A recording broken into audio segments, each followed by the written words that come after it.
Let's mic देश का मिजाज ईस्ट।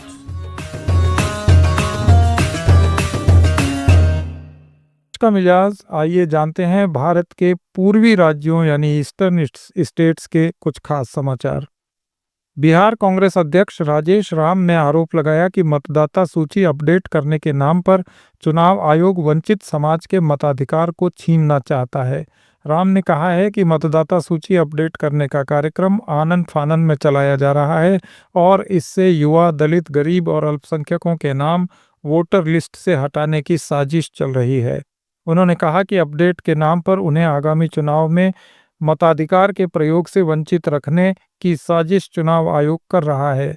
ये कदम कांग्रेस और महागठबंधन के मतदाताओं को सुनियोजित तरीके से लक्षित करके उठाया गया है।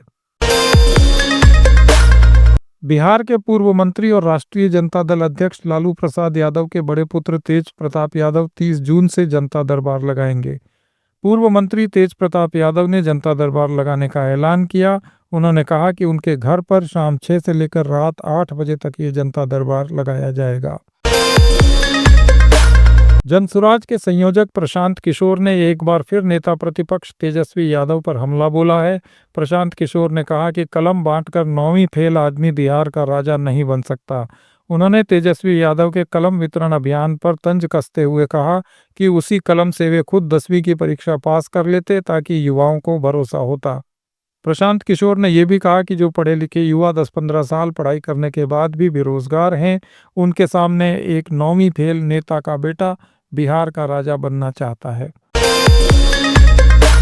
सीबीआई ने 2021 में पश्चिम बंगाल में चुनाव के बाद हुई हिंसा के दौरान भाजपा नेता अभिजीत सरकार की हत्या के प्रमुख आरोपी को 4 साल की तलाश के बाद गिरफ्तार कर लिया।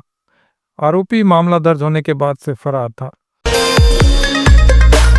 पश्चिम बंगाल की मुख्यमंत्री ममता बनर्जी ने बिहार में इस साल होने वाले विधानसभा चुनाव से पहले भारतीय चुनाव आयोग द्वारा जारी की गई नई मतदाता सूची संशोधन दिशा निर्देशों पर सवाल उठाए। उन्होंने आशंका जताई कि ये नए दिशा निर्देश एनआरसी के कार्यान्वयन की दिशा में एक और कदम हो सकते हैं।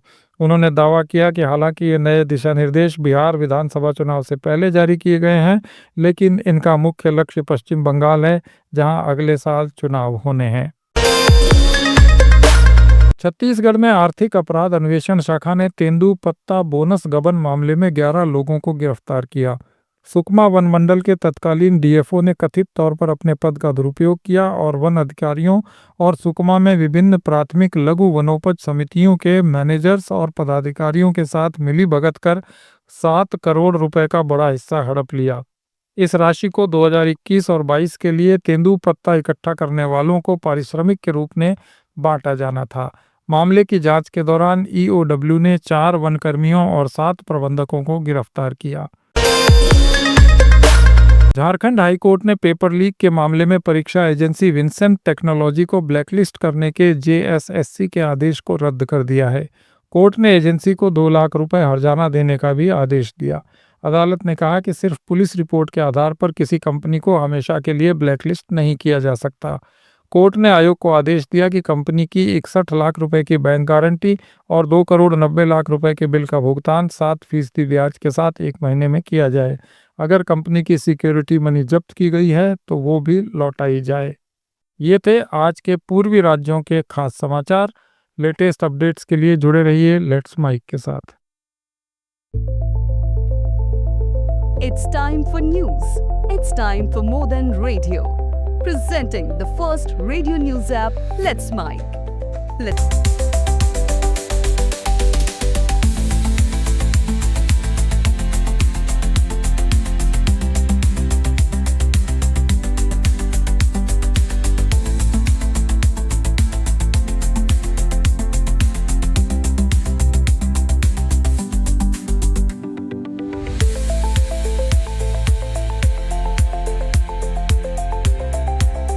Mic is not just a revolutionary idea. Download the app now from Play Store. Available both on Android and iOS mobile phones.